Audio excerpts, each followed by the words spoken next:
이번 선거에서 울산시장으로 누가 될 것인가 그 이름을 쓰고 득표율까지도 한번 예상 득표율도 한번 써보시죠. 예상 득표율. 네, 네. 내가 이 박대동 찍으려고 했거든. 본선 경쟁률과 박대동을 얘기를 안 하고 자꾸 혼자 사람들만 얘기하지. 자, 누가 먼저 하시겠습니까? 편하게 먼저 하소.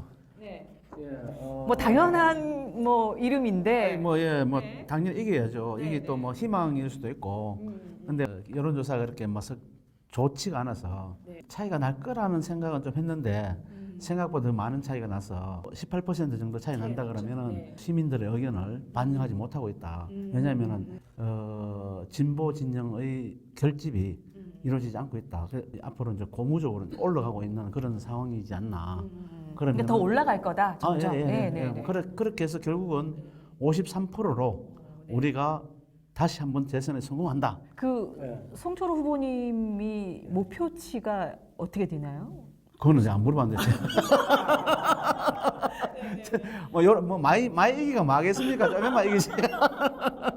아니 근데 두 분이 예상 득표율이 놀라울 정도로 똑같이 쓰셔가지고 내가 그러는 거예요. 둘이가 많이 닮았다고. 아니 그 이번에 뭐 저기 김두겸 후보님이 승리하실 거다 말씀하셨는데 53% 예상하시는 이유가 있으실까요? 분명한 거는 김동연 후보는 무조건 이깁니다. 무조건 이긴다. 예, 저는 단일화를 했으니까.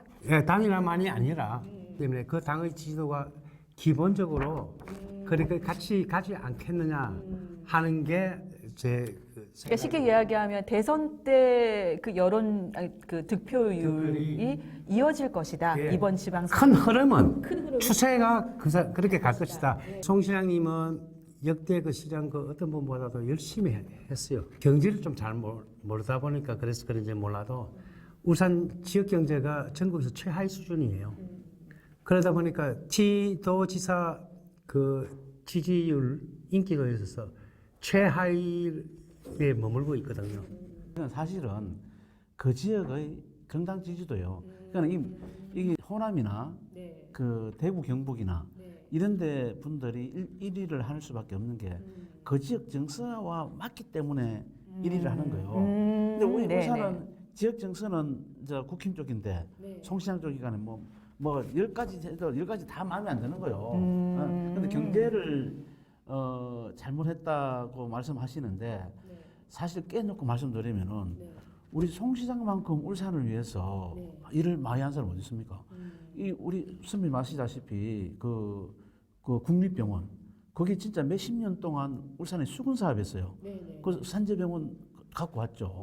그리고 그 호계 쪽에 가장 큰 혜택을 보는 외곽순환도로 그것도 몇 년 동안 그렇게 했던 걸 이제 하는 거 아닙니까? 가장 큰 이슈는 이번 부유식 해상풍력이라고 봐요. 그 윤석열 그 대통령께서도 뭐 그렇게 탐탁지 않게 생각하시는 좋아하시지 않죠. 우리 또 국힘 쪽에 있는 분들도 대부분 다 그렇게 하는데 지금 우리 울산 시민들의 여론은 53%인가 이렇게 좋습니다. 긍정적으로 보고 네, 있어요. 긍정적으로 보고 있습니다.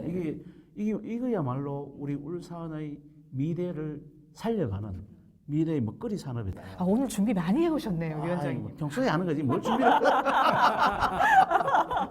그런 걸 보면은 저는 아까 말씀드린 것처럼 아직까지는 그 송철호라는 그 가치에 대해서 그 제대로 된 평가가 안 됐다. 이런 것들을 홍보해 나가고 알려 나가면은 저는 53%로 이길 수 있다 그렇게 봅니다. 저도 이번 여론조사에서 두 문제 내리셔도 됩니다. 이제 그 이번 여론조사에서 조금 놀랐던 것도 하나 방금 말씀하신 대로 부유식 해상풍력에 대해서 시민분들이 긍정적으로 평가하고 있다는 게 사실 조금 놀라웠어요. 왜냐하면 이번 대선 때 이제 윤석열 대통령께서 그리고 국민의힘에서 어떤 그 당의 전략 자체가 제가 봤을 때는 부유식 해상풍력에 대해서 좀 부정적이고 여기에 대해서 이제 여론이 어떻는지에 대해서는 사실 잘 몰랐었거든요. 또 뭐 송 시장님께서 또 해명을 하긴 하셨어요. 하셨지만 또 일각에서는 100%다 해명을 다 못했다 이런 말도 사실 있었고 그래서 시민분들이 부유식 해상풍력 사업에 대해서 어떻게 판단하실지에 대해서 사실 궁금했는데 이에 대해서 절반 넘게 시민분들이 긍정적으로 생각하고 있어서 이거는 저도 사실은 조금 놀랍다라는 제가 조금만 더 말씀드리면은 네, 네. 이게 이제 부유식 해상풍력이 10기가예요, 10기가. 처음에 이제 그 7기가 정도로 시작하다가 세계 유수 기업들이 서로 끼어달라. 나도 하겠다, 나도 하겠다. 그래서 8기가, 9기가, 10기가, 지금 10기가까지 됐다고 그러더라고요. 한 비율이 한 25%, 한 하루에 한 25% 정도의 그만 전력을 생산한다 하더라도 10기가면은 원전 한 두세 기 정도를 하는 거예요. 이건 엄청난 겁니다. 이러한 그 풍력 생산, 그 타워, 뭐 브레이드나 이런 것들 좀 아직까지는 좀 우리나라가 좀 힘들다 하더라도 타워 같은 경우에는 사실 중공업이 거의 하고 있습니다. 예, 네, 하고 맞습니다. 있고 네. 이게 지금 우리 울산에서 이제 이렇게 하다 보니까 미국에도 지금 뭐 4.5기가를 어디 그 샌프란시스코 앞인가 뭐 어디서 한다고 막 그렇게 했다 그래요. 그럼 그거를 그 타워는 지금 세계 어디도 못 만들어요. 그럼 우리 중공업에서 만들어서 이 수출도 할 수도 있고. 이게 저는 우리 울산을 먹이 살려가는 지금 우리 3대 주력 산업이 그 낙후돼 가지고 상당히 어려워지고 있잖아요. 그렇죠. 그럼 새로운 성장 동력으로 새로운 먹거리가 될 때다. 만들어갈 수 있는데 이 부분에 대해서 우리 그 국민힘 쪽에서도 좀 선배님이라도 좀 긍정적으로 생각해 주실 거예요. 여기에 대해서는 국민의힘이 제가 네네 전략이 어떻습니까? 네. 좋은 점이 많다고 하는데 현실적으로는 조건이 좋다 그러죠. 계획이 그렇다는 것이지 실제적으로 에너지 전문가들은 그 문제점을 내가 지금 시간이 없어서 말을 다 못하겠는데 문제가 사실 많아요.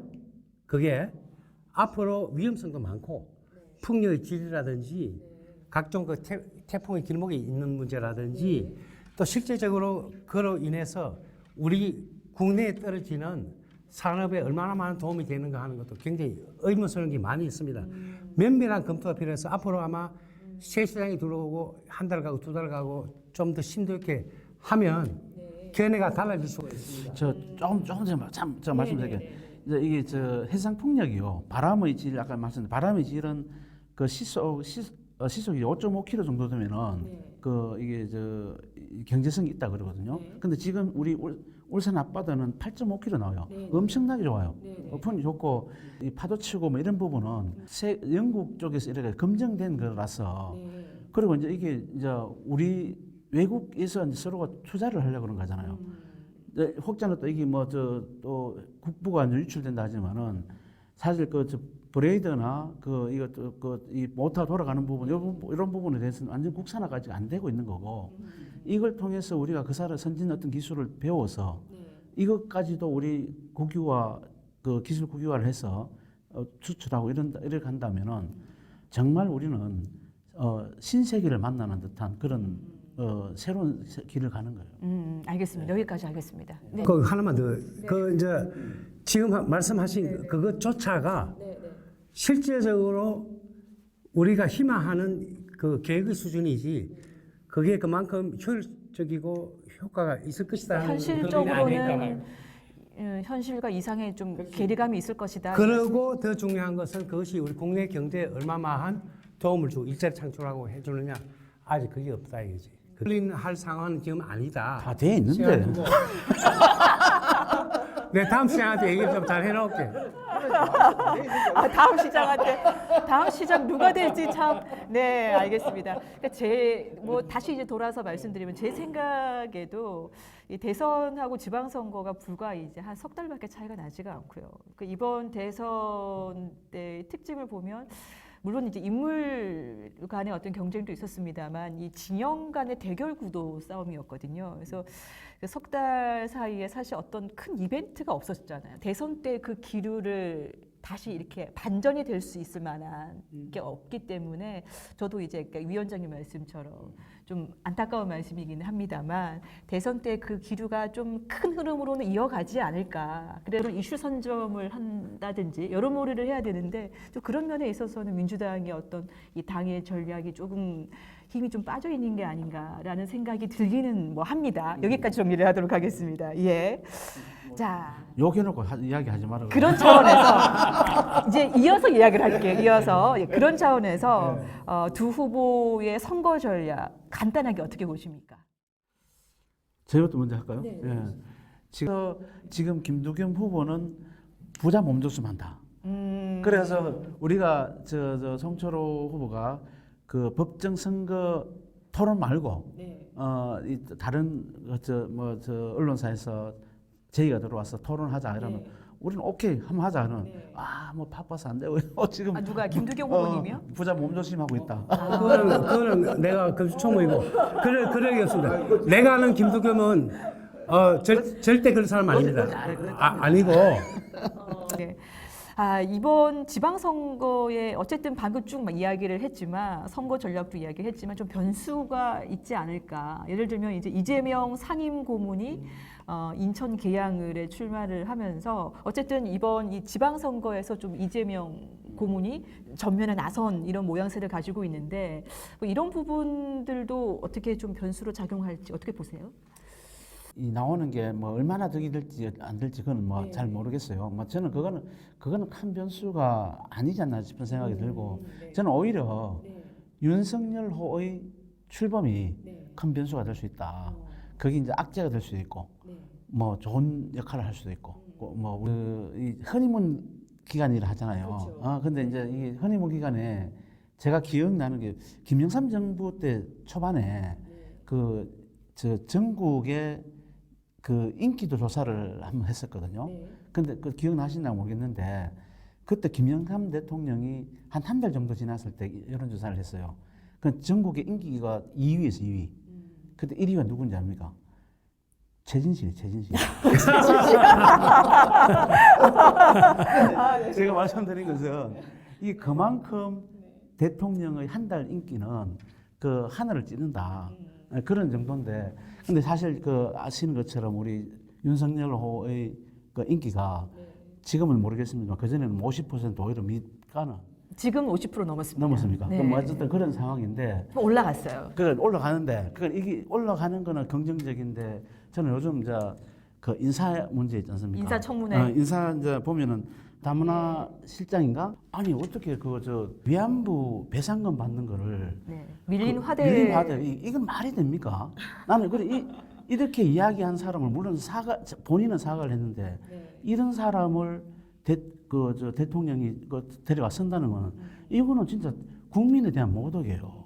진짜 모독이야. 그럼 청와대에서 이 청와대는 아니 지금 청와대는 아니네. 그 대통령실에서 공식적으로 이게 무슨 해명도 개인일 수 있고. 근데 이제 인사 문제는 좀 악재가 될 가능성이 있어 보인다. 그러니까 그게 좀 변수가 상당히 될 수 있다. 근데 오히려 선거에. 이재명 고문은 그렇게 지방선거에 영향이 없을 크게는 크게는 없을 것 같다. 박 위원장님 어떻게 보십니까? 곱게 보면 꽃이 아닌 사람이 없고 믿게 보면 잡초 아닌 풀이 없다. 오늘 너무 멋있습니다. 거의 명언을 계속 남발하시는. 근데 가장 중요한 거는 이분은 실용주의자이시고 정말 문재인 정부 때 정책 실패를 한 거는 전부 전문가가 없어서 진영 논리만 이념에만 빠져서 실패한 거라고는 믿음이 강하시기 때문에 실용적인 정부 하에서는 실력 있는 전문가를 많이 들어 서시겠다 해서 이제 인사가 이루어진 것이고 거기에 이런저런 소리 나는 거는 그거대로 이제 본인이 해명하거나 그렇게 지금 갈 것입니다. 다시 돌아가서 이재명 지사의 인천 출마 그거는 제가 볼 때는 자충수라 봅니다. 이재명 전 후보께서는 지금은 사실은 아마 내심도 그럴 거예요. 좀 자숙하고 그렇게 계시면 좀 나을 텐데 몸도 힘드셨는데 좀 쉬고 그래 계셔야 되는데 앞으로 다음 대선까지 5년이나 남았는데 그걸 못 참아가 지금 하는 게 그거 왜 그러냐? 근데 이제 잠깐만 이게 일반적으로 비춰지기에는 그것도 출마를 해도 떳떳하게 경기도 지사였으니까 경기도에서 안 하고 그래 가니까 도망갔다 운운하는 그런 좀 비아냥도 나오고 그렇잖아요. 모양이 나쁘다 이 말씀이죠. 모양상 좋지 않다. 네, 그리고 그게 마치 언론이나 정치인들의 입에서 나오는 것처럼 수사 이런 걸 대비해서 방탄조끼를 입으려고 하는 거 아니냐. 그러니까 어떤 일이 벌어지냐면 검수완박법도 결국은 이런 사람들 보호해주려고 하는 거 아니냐 하는 또 오해나 그런 생각을 갖게 하는 그게 있을 수도 되는 있죠. 거거든요. 예, 있을 수도 있죠. 예, 그래서 이런 거는 상당한 시간을 두고 천천히 전문가 의견을 듣고 공청회를 거쳐서 해야 할 국가적인 중요한 제도의 변화인데 그거를 밀어붙이기로 검수완박 억수로 이야기하고 싶었어요. 우리 진영에서는 개딸이라 그러죠. 개딸. 말이 좀 이상한데 개혁의 딸이라 그러더라고요. 그걸 개딸. 그 엄청난 지지 세력이 있어요. 나오기를 원하는 사람들이 상당히 또 많고 안 나오는 게 맞다고 한다면 안철수 때는 마찬가지다고 보고요. 뭐 그런 측면에서 이제 바라보시면 좋겠고 인사 문제는 물론 이제 그 검증을 해가지고 흠이 웬만하면 좀 저도 뭐 그냥 가시면 좋겠다는 생각은 드는데 문제는 뭐냐면은 그 윤석열의 트레이드마크, 윤석열의 그 이 대통령이 되는데 가장 지대한 역할을 했던 건 조국이에요. 조국 사건을 수사했던 거 아닙니까? 공정과 상식을 바로잡겠다라고 해서 윤석열이가 대통령까지 된 거 아닙니까? 근데 지금 보는 거 보면은 정호영 후보의 문제나 이런 것들 보면은 어떻게 보면은 저 조국 문제하고 거의 뭐 진배 없어요. 큰 차이도 없어. 근데 그거를 자기 오랜 친구다고 해서 이걸 끝까지 고집하는 거는 자기의 트레이드 마크인 공정과 상식을 이제는 대통령 됐으니까 용도 폐기하겠다. 저는 그렇게밖에 안 받아들여져요. 공정과 상식을 지키는 대통령이 되겠다 그러면은 그런 사람부터 정리를 해줘야죠. 그럼 저는 제 개인적으로 이재명 고문이 영향력이 아예 없을 수는 없다. 저는 그렇게 생각하거든요. 왜냐하면 인천은 사람들은 좋아하더라고요. 예, 또 어쨌든 지금 나오는 인천 민주당 지지성이 좋아하지. 계양을은 이제 민주당에 좀 유리한 또 지역이기도 하고요. 또 이제 일단 이번 대선 때 보면 사실 윤석열 대통령하고 이재명 후보의 격차가 0.7%포인트밖에 차이가 안 났거든요. 충분히 이제 두 분은 어느 정도의 급은 같다고 봐진단 말이에요. 근데 그 이재명 후보를 이제 그 지지했던 분들의 대체적인 이 반응들을 보면 대선 이후에 뉴스를 안 보고 계시더라고요. 그러니까 맞아요. 본인이 지지하는 후보가 대통령이 되지 않다 보니 보기 싫은 거예요. 윤석열 대통령을. 그러니까 이게 정말 주변에서 보면 그런 걸 볼 수가 있거든요. 5년 전에 안 그랬습니까? 지금 이게 사실은 팩트예요. 팩트인데 이재명 그 상임 고문이 앞에 전면에 나서게 되면 좀 더 이 민주당 지지자들의 결집하는 그런 심리를 가져갈 수 있다. 저는 보기 때문에 저는 이재명 고문이 이번 지방선거의 나소중으로 인해서 그래도 조금은 영향을 좀 끼치지 않을까. 그런데 그게 어느 정도의 파급력이 있을지에 대해서는 사실 잘 모르겠습니다. 지금의 이 기류를 뒤집을 만한 변수가 될 것인가 아닌가는 제가 봤을 때 이번 지방선거의 관전 포인트가 아닐까. 저는 그렇게 생각을 합니다. 자칫 잘못하면 그 아마 자당 내에서도 분열의 요인이 될 수가 있습니다. 일부 그런 거 있어요. 이 지방선거에서 만약 그런 일가 패배를 했다. 그러하면 그 결과가 다음 총선에 바로 영향을 미칩니다. 그러면 왜 그렇게까지 할 필요가 있겠느냐 하는 게 부담을 주는 거 아니냐 하는 생각이 든다는 거죠. 두 분 다 그 이번 시장 선거에 관전 포인트가 있다면 혹시 뭐 간단하게라도 시장 소상공인하고 자영업자들은 또 어떻게 볼 것인지 그 2차 추경을 해서 30% 알파 해가지고 집행하고 한다 하면 그것이 민심에 또 영향을 줄 것이고 그것이 민생 경제를 회복하는데 어느 정도 도움이 될 것인지 그런 것들이 다 관전 포인트다. 20대 남성들의 적극적인 지지를 받아서 된 거 아닙니까? 근데 그 20대 남성들이 지금 떠나고 있다요. 공정 안 하다고. 떠나갔다 다시 돌아와. 돌아오고 있어. 파도처럼. 제가 오지 말아야지. 갔다가 다시 돌아오고 있어요.